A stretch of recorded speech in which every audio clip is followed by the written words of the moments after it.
Hello everyone, welcome to Learnio. So ഇന്നത്തെ ക്ലാസ്സിൽ നമ്മൾ നേരത്തെ പഠിച്ച ആംപ്ലിഫയേഴ്സിൻ്റെ ഒരു ക്വിക്ക് റിവിഷൻ ആണ് നമ്മൾ നോക്കുന്നത്. നമ്മൾ ഇമ്പോർട്ടൻസ് പോയിന്റ്സ് മാത്രം നമ്മൾ ഒന്നും കൂടി റീഫ്രഷ് ചെയ്ത് ഡിസ്കസ് ചെയ്ത് പോവുകയാണ് ചെയ്യുന്നത്. So welcome. ആംപ്ലിഫയേഴ്സ് എന്താണ് ആംപ്ലിഫയേഴ്സ്? എന്താണ് ഒരു ആംപ്ലിഫയറിൻ്റെ ഒരു പർപ്പസ് എന്ന് പറയുന്നത്? നമ്മൾ ആംപ്ലിഫയർ എന്ന് പറഞ്ഞാൽ ഫ്രം ദ നെയിം നമുക്ക് ക്ലിയർ ആണ്. നമ്മളൊരു സ്മോൾ സിഗ്നൽ കൊടുക്കുന്നത്, സെൻസറിൽ നിന്നൊക്കെ കിട്ടുന്ന സിഗ്നൽസ് എന്ന് വെച്ചാൽ വെരി വീക്ക് സിഗ്നൽസ് ആയിരിക്കും. പക്ഷെ അത് യൂസ് ചെയ്തിട്ട് നമുക്ക് ഒരു ഔട്ട്പുട്ട് ക്രിയേറ്റ് ചെയ്യാൻ പറ്റില്ല. സോ അതിനൊരു ആംപ്ലിഫൈ ചെയ്യേണ്ടി വരും. സോ നമ്മളൊരു വീക്ക് സിഗ്നൽ ഒരു ഡിവൈസിലോട്ട് കൊടുക്കുമ്പോൾ ആ സിഗ്നൽ ഒന്നും വിത്തൗട്ട് അതിലുള്ള ഇൻഫർമേഷൻ ഒന്നും ലോസ് ആവാതെ അതിൻ്റെ എനർജി മാത്രം ഇങ്ങനെ ആംപ്ലിഫൈഡ് ആയിട്ടുള്ള ഔട്ട്പുട്ട് കിട്ടുന്നതിനാണ് നമ്മൾ ആംപ്ലിഫയർ എന്ന് പറയുന്നത്. ഈ ആംപ്ലിഫയറിനകത്ത് മെയിനായിട്ട് വരുന്ന ആരൊക്കെയാണ്? ട്രാൻസിസ്റ്റേഴ്സും പിന്നെ കുറച്ച് റെസിസ്റ്റേഴ്സ്, കപ്പാസിറ്റേഴ്സ് ഒക്കെ യൂസ് ചെയ്തിട്ടാണ് നമ്മൾ ആംപ്ലിഫയർ മേക്ക് ചെയ്യുന്നത്.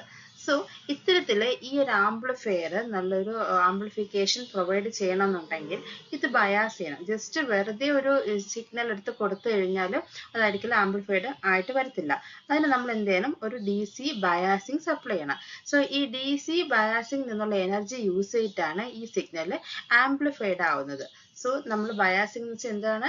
ഇതിനൊരു DC സപ്ലൈ പ്രൊവൈഡ് ചെയ്യണം. ആംപ്ലിഫിക്കേഷൻ വേണ്ടിയിട്ട് ആംപ്ലിഫയറിലോട്ട് ഒരു DC സിഗ്നൽ പ്രൊവൈഡ് ചെയ്യുന്നതിനെയാണ് നമ്മൾ ബയാസിങ് എന്ന് പറയുന്നത്. സോ ഈ ബയാസിങ് പ്രൊവൈഡ് ചെയ്യുന്നതിനനുസരിച്ചിട്ട് നമുക്ക് കുറേ റീജിയൻസ് ഓഫ് ഓപ്പറേഷൻസ് കിട്ടും. അതായത് ഇപ്പം നമ്മളൊരു ട്രാൻസിസ്റ്റർ, ഇങ്ങനെ ഉള്ള ട്രാൻസിസ്റ്ററിൽ ഇവിടെ എന്താണ്, ഇതിപ്പം എമിറ്റർ ജംഗ്ഷനാണ്, ഇത് കളക്ടർ ജംഗ്ഷനാണ്. രണ്ടിടത്തും നമുക്ക് ബയാസിങ് കൊടുക്കണം. അപ്പോൾ രണ്ടിടത്തും ബയാസിങ് കൊടുക്കുന്നതിനനുസരിച്ച് നമുക്ക് റീജിയൻ ഓഫ് ഓപ്പറേഷൻസ് മാറി മാറി വരും. അതായത് ഇപ്പോൾ ഒന്നാമത്തെ എമിറ്റർ ജംഗ്ഷനിൽ നമ്മൾ ഫോർവേഡ് ബയാസ് ആണ് കൊടുത്തെന്നിരിക്കട്ടെ. അതായത് P വരുന്നിടത്ത് പോസിറ്റീവ് കൊടുക്കുന്നു, N റീജിയൻ വരുന്നത് നെഗറ്റീവ്, അങ്ങനെ ഫോർവേഡ് ബയാസിങ് ആണ് കൊടുക്കുന്നത്. അതുപോലെ കളക്ടർ ജംഗ്ഷനിലും ഫോർവേഡ് ബയാസിങ് ആണെന്നുണ്ടെങ്കിൽ ഇത് ഏത് റീജിയനിലായിരിക്കും വർക്ക് ചെയ്യുക? സാച്ചുറേഷൻ റീജിയനിലായിരിക്കും വർക്ക് ചെയ്യുക. ഇനി എമിറ്റർ ജംഗ്ഷനിൽ ഫോർവേഡും കളക്ടർ ജംഗ്ഷനിൽ റിവേഴ്സും. റിവേഴ്സ് എന്ന് പറയുമ്പോൾ P റീജിയൻ്റെ അടുത്ത് നെഗറ്റീവും N റീജിയൻ്റെ അടുത്ത് പോസിറ്റീവ് ടെർമിനലും കൊടുക്കുന്നതാണ് നമ്മൾ റിവേഴ്സ് ബയസ് എന്ന് പറയുക. അത്തരത്തിൽ എമിറ്റർ ജംഗ്ഷനിൽ ഫോർവേഡും കളക്ടർ ജംഗ്ഷനിൽ റിവേഴ്സും കൊടുത്താൽ അത് ആക്റ്റീവ് റീജിയനിൽ വർക്ക് ചെയ്യും. ദെൻ എമിറ്റർ ജംഗ്ഷനിൽ റിവേഴ്സും കളക്ടർ ജംഗ്ഷനിൽ ഫോർവേഡും കൊടുത്താൽ അത് ഇൻവേഴ്സ് ആക്റ്റീവ് റീജിയനിൽ വർക്ക് ചെയ്യും. ദെൻ ലാസ്റ്റ് വൺ എമിറ്റർ ജംഗ്ഷനിൽ റിവേഴ്സ് ബയസ്ഡും കളക്ടർ ജംഗ്ഷനിൽ റിവേഴ്സ് ബയസ്, രണ്ടിടത്ത് റിവേഴ്സ് ബയസ് കൊടുത്ത കട്ട് ഓഫ് റീജിയനിൽ. അതായത് രണ്ടിടത്തും റിവേഴ്സ് ആണെങ്കിൽ കട്ട് ഓഫ്, രണ്ടിടത്തും ഫോർവേഡ് ആണെങ്കിൽ സാച്ചുറേഷൻ, എമിറ്റർ ജംഗ്ഷൻ ഫോർവേഡും കളക്ടർ ജംഗ്ഷൻ റിവേഴ്സും ആണെങ്കിൽ അത് ആക്റ്റീവ്, നേരെ ഓപ്പോസിറ്റ് ആണെങ്കിൽ ഇൻവേഴ്സ് ആക്റ്റീവ് റീജിയൻ. ഇതാണ് നമ്മൾ DC ബയാസിങ് പ്രൊവൈഡ് ചെയ്യുന്നതിനനുസരിച്ചിട്ട് നമുക്ക് കിട്ടുന്ന റീജിയൻസ്. ഇനി നമ്മൾ നോക്കേണ്ടത് ഇതിൽ ഏത് റീജിയനിലുമാണ് നമുക്ക് വർക്ക് ചെയ്യേണ്ടതെന്നുള്ളതാണ്. അതായത് നമ്മളുടെ ഉദ്ദേശം എന്താണ്? നമുക്ക് ഒരു ഇൻപുട്ട് വീക്ക് സിഗ്നൽ കൊടുത്തു കഴിഞ്ഞാൽ അതിനുള്ളിലുള്ള ഇൻഫർമേഷൻസ് ഒന്നും ലോസ് ആകാതെ അതിൻ്റെ എനർജി ഇങ്ങനെ ആംപ്ലിഫൈഡ് ആയിട്ട് കിട്ടുക എന്നുള്ളതാണ്. സോ അത് നമ്മളൊരു ഫെയ്ത്ത്ഫുൾ ആംപ്ലിഫിക്കേഷൻ എന്ന് പറയും.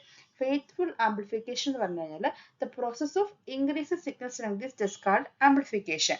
This amplification when done without any loss in the components of the signal, which is called faithful amplification. നമ്മുടെ ഇൻപുട്ട് സിഗ്നലിലെ ഇൻഫർമേഷൻ, അതിൽ അടങ്ങിയിരിക്കുന്ന ഇൻഫർമേഷൻ ഒന്നും മിസ്സാകാതെ നമുക്ക് ആംപ്ലിഫൈഡ് ആയി കിട്ടുന്നതിനാണ് നമ്മൾ ഫെയ്ത്ത്ഫുൾ ആംപ്ലിഫിക്കേഷൻ എന്ന് പറയുന്നത്. സോ നമുക്ക് ട്രാൻസിസ്റ്റർ ഉണ്ട്, അത് നമുക്ക് DC ബയാസിങ് ചെയ്യാൻ സാധിക്കും. DC ബയാസിങ് ചെയ്യുമ്പോഴത്തേക്കാണ് അത് ഔട്ട്പുട്ട് നമുക്ക് ആംപ്ലിഫൈഡ് ആയിട്ട് കിട്ടുന്നത്.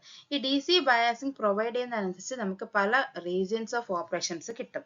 സോ അതിൽ ഏത് റീജിയൻസ് ഓഫ് ഓപ്പറേഷൻ സെലക്ട് ചെയ്യണം എന്ന് ചോദിച്ചാൽ, ഏത് റീജിയൻ ഓഫ് ഓപ്പറേഷനിൽ വർക്ക് ചെയ്യുമ്പോഴത്തേക്കാണോ നമുക്കൊരു ഫെയ്ത്ത്ഫുൾ ആംപ്ലിഫിക്കേഷൻ, ഇൻപുട്ട് സിഗ്നൽസിന്റെ ഇൻഫർമേഷൻസ് ഒന്നും മിസ്സാവാതെ ഒരു ആംപ്ലിഫൈഡ് വേർഷൻ കിട്ടുന്നത്, ആ റീജിയനിൽ വേണം നമുക്ക് വർക്ക് ചെയ്യാനായിട്ട്.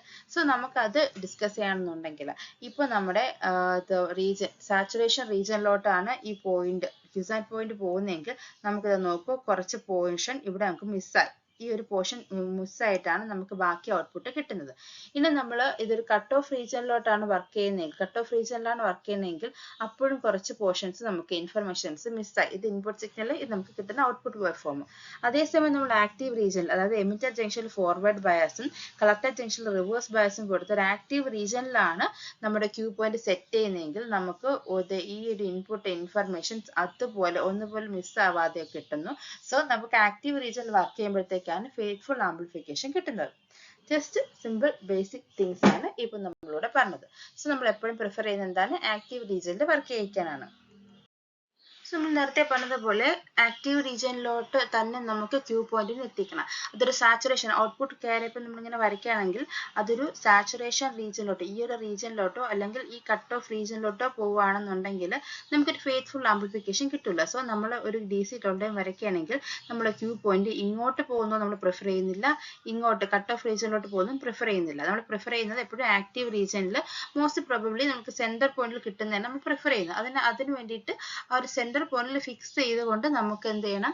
നമ്മുടെ DC ബയാസിംഗ് പ്രൊവൈഡ്, അതായത് ഏത് രീതിയിൽ DC ബയാസിംഗ് കൊടുക്കുമ്പോഴത്തേക്കാണോ നമ്മുടെ ക്യൂ പോയിന്റ് ഇവിടെ ഇങ്ങനെ സെന്ററിൽ കിട്ടുന്നത്, ആ ഒരു ബയാസിംഗ് മെത്തേഡ് ആയിരിക്കും നമ്മൾ ചൂസ് ചെയ്യുന്നത്. പക്ഷേ ഇങ്ങനെ നമ്മൾ ഒരു തവണ സെറ്റ് ചെയ്ത് കഴിഞ്ഞാലും അത് വേരി ആവാനുള്ള സാധ്യതയുണ്ട്. അതായത് ടെമ്പറേച്ചർ മാറുന്ന അനുസരിച്ചിട്ട് ഓപ്പറേറ്റിംഗ് പോയിന്റ് മാറും. അതുപോലെ ട്രാൻസിസ്റ്റർ കറണ്ട് ഗെയിൻ ബീറ്റയിനെയൊക്കെ ഡിപ്പെൻഡ് ചെയ്തിട്ട്, ബീറ്റയിലൊക്കെ എന്തെങ്കിലും ചേഞ്ച് വന്നു കഴിഞ്ഞാൽ അതനുസരിച്ച് ക്യൂ പോയിന്റ് മാറും. സോ നമ്മുടെ എയിം എന്ന് പറയുന്നത് കഴിഞ്ഞാൽ നമ്മൾ DC ബയാസിംഗ്, ഏതെങ്കിലും കുറേ ബയാസിംഗ് മെത്തേഡ് ഉണ്ട്, അതിൽ ഏത് ബയാസിംഗ് മെത്തേഡ് യൂസ് ചെയ്താലും തന്നെയും നമുക്ക് ആ ഒരു ക്യൂ പോയിന്റ് സ്റ്റെബിലൈസ് ചെയ്ത് കിട്ടണം, അതായത് ആക്റ്റീവ് റീജിയനിൽ തന്നെ കിട്ടണം. സോ അതിന് വേണ്ടിയിട്ട് നമ്മൾ എന്ത് വെച്ചാൽ അവൈലബിൾ ആയിട്ടുള്ള 1-2 കുറച്ച് ബയാസിംഗ് സർക്യൂട്ട്സ് നമ്മൾ ഡിസ്കസ് ചെയ്യും. എന്താണ് ഈ ബയാസിംഗ് സർക്യൂട്ട്സ്? ഏത് രീതിയിലാണ് ബയാസിംഗ് കൊടുക്കുന്നത്? ഈ ഓരോ സർക്യൂട്ട്സിലും ഓരോ മെത്തേഡിലും ഓരോ രീതിയിലായിരിക്കും ബയാസിംഗ് ചെയ്യുന്നത്. സോ നമ്മൾ ആ എല്ലാ ബയാസിംഗ് മെത്തേഡും ഡിസ്കസ് ചെയ്തിട്ട് ഏത് ബയാസിംഗ് മെത്തേഡ് യൂസ് ചെയ്യുമ്പോഴത്തേക്കാണോ നമുക്കൊരു കറക്റ്റ് സ്റ്റെബിലൈസ്ഡ് ആയിട്ടൊരു ക്യൂ പോയിന്റ് സെറ്റ് ചെയ്യാൻ പറ്റുന്നത്, ആ ഒരു ബയാസിംഗ് മെത്തേഡ് ആയിരിക്കും നമ്മൾ ട്രാൻസിസ്റ്ററിൽ ആംപ്ലിഫിക്കേഷന് വേണ്ടിയിട്ട് യൂസ് ചെയ്യുന്നത്. സോ അത്തരത്തിൽ നമുക്ക് അവൈലബിൾ ആയിട്ട് കുറച്ച് സർക്യൂട്ട്, ബയാസ് സർക്യൂട്ടാണ് fixed bias with emitter resistor, emitter bias, collector to base bias അല്ലെങ്കിൽ collector feedback biasing, voltage divider biasing, potential divider biasing, ഇനിയും ഒരുപാടുണ്ട്. നമുക്ക് തൽക്കാലം ഇമ്പോർട്ടൻ്റ് ആയിട്ടുള്ള ഇത്രയും കാര്യങ്ങൾ ഡിസ്കസ് ചെയ്യേണ്ട. അപ്പോൾ ഇതൊക്കെ എന്താണ്? ഇതൊക്കെ ഓരോ ബയാസിംഗ് മെത്തേഡ്സ് ആണ്. ഈ ഓരോ ബയാസിംഗ് മെത്തേഡ് ഇതിൽ ഏത് യൂസ് ചെയ്താലും നമുക്ക് ക്യൂ പോയിന്റ് സെറ്റ് ചെയ്യാൻ പറ്റും. പക്ഷെ നമ്മുടെ എയിം എന്ന് വെച്ച് കഴിഞ്ഞാൽ ഒരു തവണ ക്യൂ പോയിന്റ് സെറ്റ് ചെയ്ത് അത് പിന്നെ മാറാൻ പാടില്ല. ടെമ്പറേച്ചർ മാറുന്നതനുസരിച്ചിട്ടോ ട്രാൻസിസ്റ്റർ കറണ്ട് ബീറ്റ ചേഞ്ച് ചെയ്യുന്നതനുസരിച്ചോ ആ ക്യൂ പോയിന്റ് അവിടെ നിന്ന് മാറാൻ പാടില്ല. അത്തരത്തിൽ നമുക്കൊരു സ്റ്റെബിലൈസ്ഡ് ക്യൂ പോയിന്റ് തരുന്ന മെത്തേഡ് ഏതെന്നാണ് നമ്മൾ ഇനി നോക്കാൻ പോകുന്നത് അല്ലെങ്കിൽ ചെക്ക് ചെയ്യാൻ പോകുന്നത്. അപ്പോൾ നമ്മുടെ ബയാസിംഗ് മെത്തേഡ്സിൽ ഫസ്റ്റ് വരുന്ന ആളാണ് ഫിക്സഡ് ബേസ് ബയാസിംഗ് ട്രാൻസിസ്റ്റർ എന്ന് പറയുന്നത്. അപ്പം ഇതിൽ നമ്മളിപ്പം ഫിഗറിൽ കാണുന്ന കണക്ക് ഇപ്പം ഇതിൽ കപ്പാസിറ്റേഴ്സ് ഒക്കെ ഉണ്ടായിരുന്നു. നമ്മൾ DC അനാലിസിസ് ആണ് ചെയ്യുന്നത്. അതുകൊണ്ട് നമ്മൾ എന്ത് ചെയ്യുന്നത്? കപ്പാസിറ്റേഴ്സ് ഒക്കെ ഒഴിവാക്കുകയാണ് ചെയ്തത്. അതായത് അത് ഓപ്പൺ സർക്യൂട്ട് പോലെ വരുന്നുണ്ട്, അതൊക്കെ അവോയ്ഡ് ചെയ്തിട്ടുള്ള ഒരു പിക്ചറാണ് ഇവിടെ കൊടുത്തിട്ടുള്ളത്. സോ നമുക്ക് നോക്കുമ്പോൾ തന്നെ മനസ്സിലാവും നമ്മൾ ഇൻപുട്ട് കൊടുക്കുന്നത്, നമ്മൾ എവിടെയാണ് ഇൻപുട്ട് കൊടുക്കുന്നത്? ബേസിനും എമിറ്ററിനും ഇടയിലാണ് നമ്മൾ ഇൻപുട്ട് കൊടുക്കുന്നത്. പിന്നെ ഔട്ട്പുട്ട് കളക്ട് ചെയ്യുന്ന എവിടെ നിന്നാണ്? ഔട്ട്പുട്ട് കളക്ട് ചെയ്യുന്നത് കളക്ടറിനും എമിറ്ററിനും ഇടയിൽ നിന്നാണ് നമുക്ക് ഔട്ട്പുട്ട് കളക്ട് ചെയ്യുന്നത്. സോ ഇതിന്റെ ഔട്ട്പുട്ട് ക്യാര വരുന്നത് എങ്ങനെയാണ്? ഫോർ VCE കളക്ടർ എമിറ്റർ വോൾട്ടേജും IC കളക്ടർ കറണ്ടും, ഔട്ട്പുട്ട് വോൾട്ടേജും ഔട്ട്പുട്ട് കറണ്ടും for the varying input current IB. ഇത്രയും പേരാണ് ഡിപ്പെൻഡ് ചെയ്യുന്നത് ഔട്ട്പുട്ടിന്. ഇതെല്ലാം IB വാല്യൂസ് ആണ്. സോ നമുക്ക് ഔട്ട്പുട്ടിൽ എന്തൊക്കെയാണ് വേണ്ടത്? IC വേണം, IB വേണം, ദെൻ VCE വേണം. സോ നമ്മൾ ക്ലാസ് ഡിസ്കസ് ചെയ്യുന്ന സമയത്ത് വളരെ കൃത്യമായിട്ട് നമ്മൾ ഒരുപാട് സമയം സ്പെൻഡ് ചെയ്ത് തന്നെ ആ ഒരു ഇക്വേഷൻസ് ഓരോന്നോരോന്നായിട്ട് എഴുതി എങ്ങനെയാണ് IC കിട്ടിയത്, എങ്ങനെയാണ് IB കിട്ടിയത്, എങ്ങനെയാണ് VCE കിട്ടിയതെന്നൊക്കെ നമ്മൾ ഡിസ്കസ് ചെയ്തിട്ടുണ്ടായിരുന്നു. സോ നമ്മൾ ഇന്നത്തെ ക്ലാസ്സിൽ അതിൻ്റെ ഒരു ഫൈനൽ ഔട്ട്പുട്ട് മാത്രം ഡിസ്കസ് ചെയ്യാം. IC ഫസ്റ്റ് നമുക്ക് IB എടുക്കാം. IB എന്ന് പറഞ്ഞു കഴിഞ്ഞാൽ നമുക്ക് ഇവിടെ കിട്ടുന്നത് VCC minus VBE divided by RB. Then IC എന്ന് പറഞ്ഞാൽ ബീറ്റ ഇൻറ്റു IB ആണ്. അപ്പോൾ അതിന് വരും beta into VCC minus VBE divided by RB എന്ന് വരും. ഇനി VCE നമുക്ക് കിട്ടുന്നത് VCC minus IC into RC. ഇത്രയാണ് കിട്ടുന്നത്. ഇനി എന്തുകൊണ്ടാണ് ഇതിന് ഫിക്സഡ് ബേസ് ബയാസിംഗ് എന്ന് പറയുന്നത് വെച്ച് കഴിഞ്ഞാൽ, സോ ഈ ബേസ് കറണ്ടിന്റെ ഇക്വേഷൻസ് നോക്കൂ. ഇതിൽ VCC എന്ന് വെച്ചാൽ ഫിക്സഡ് വോൾട്ടേജ് ആണ്, VBE എന്ന് പറയുന്നത് ഫിക്സഡ് ആണ്, 0.7 അങ്ങനെ ആ റേഞ്ചിൽ വരും. ദെൻ പിന്നെ വേരി ആയിട്ട് വരുന്നവരാണ് RB ഉണ്ട്.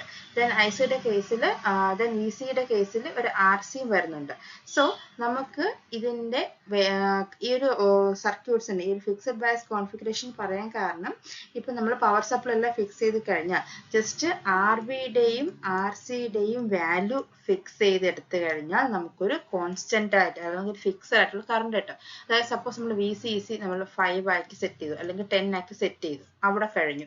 ദെൻ ആർ ബിയും ആർ സിയും കൂടെ സെറ്റ് ചെയ്താൽ നമുക്ക് ഫിക്സഡ് ആയിട്ടുള്ള ഒരു കറണ്ട് ഇങ്ങനെ കിട്ടിക്കൊണ്ടിരിക്കും. സോ അതുകൊണ്ടാണ് ഇതിനെ ഫിക്സഡ് ബേസ് ബയാസിംഗ് ട്രാൻസിസ്റ്റർ എന്ന് പറയുന്നത്. വേറെ ഒന്നിനെ അത് ഡിപ്പെൻഡ് ചെയ്യുന്നില്ല.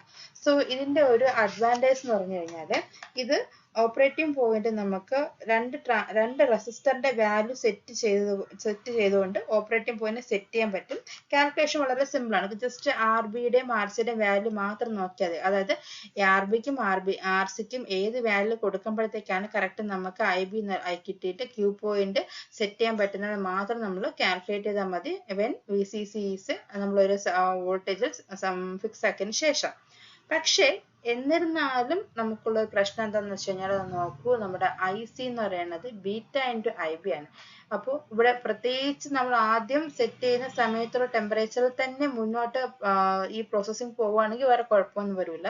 പക്ഷെ നമ്മളിങ്ങനെ ആംപ്ലിഫിക്കേഷൻ നടത്തിക്കൊണ്ടിരിക്കുന്ന ഏതെങ്കിലും ഒരു പോയിന്റ് വെച്ചിട്ട് ഈ ടെമ്പറേച്ചർ ഒരു ലിമിറ്റ് കൂടുകയാണെന്നുണ്ടെങ്കിൽ ബീറ്റയുടെ വാല്യൂ കൂടും. ബീറ്റയുടെ വാല്യൂ ചേഞ്ച് ആവും. ബീറ്റയുടെ വാല്യൂ ചേഞ്ച് ആകുമ്പോൾ ഓട്ടോമാറ്റിക് ആയിട്ട് കളക്ടർ കറണ്ടും ചേഞ്ച് ആവാൻ സാധ്യതയുണ്ട്. സോ അതാണ് ഇതിന്റെ ഒരു ഡിസഡ്വാൻറ്റേജ് എന്ന് പറഞ്ഞാൽ. അതുപോലെ തന്നെ നമ്മളിപ്പോൾ ഇതിങ്ങനെ ആംപ്ലിഫൈ ചെയ്തുകൊണ്ടിരിക്കുന്ന ഏതെങ്കിലും ഒരു പോയിന്റിൽ വെച്ചിട്ട് നമുക്ക് ആ ട്രാൻസിസ്റ്റർ ഈ ഒരു ട്രാൻസിസ്റ്റർ മാറ്റി സെയിം ട്രാൻസിസ്റ്റർ തന്നെ വേറെ വെക്കാന്ന് വെച്ചോ, അതേ ബാച്ചിലുള്ള മറ്റൊരു ട്രാൻസിസ്റ്റർ വെക്കാന്ന് വെച്ചോ, എന്നാലും ഇവിടെ എന്ത് ചെയ്യും, ബീറ്റയിൽ ഒരു വേരിയേഷൻ വരും.